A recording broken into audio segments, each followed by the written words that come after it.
다주택자에 대한 양도소득세 중과 유예 조치가 오는 5월 9일 종료됩니다.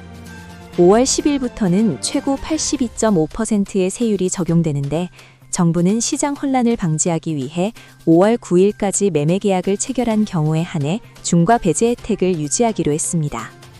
다만 지역별로 잔금 납부 기한이 다르고 가계약은 인정되지 않는 만큼 정식 계약 요건을 꼼꼼히 확인해야 합니다. 정부가 지난 1월 29일 발표한 주택 공급 확대 방안의 후속 조치로 추가 공급 부지를 2월 이후 순차적으로 공개하기로 했습니다.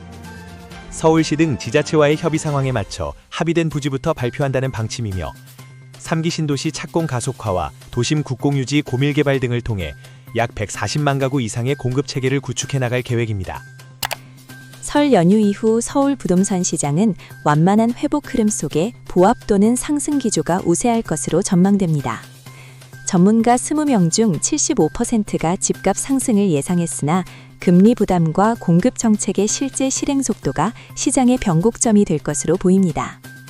특히 핵심 지역과 외곽 지역 간의 양극화 현상이 심화될 가능성도 제기되고 있어 정책 신뢰 확보가 중요한 시점입니다. 화성시가 4개 일반구 체제로 개편되면서 동탄 신도시가 포함된 동탄구의 토지거래 허가구역 지정 가능성이 검토되고 있습니다.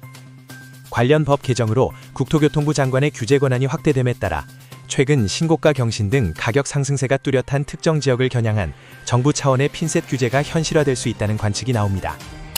지난해 서울에서 아파트 등 집합 건물을 생애 처음으로 사들인 매수자 가운데 30대의 비중이 약 50%에 달해 역대 최고치를 기록했습니다.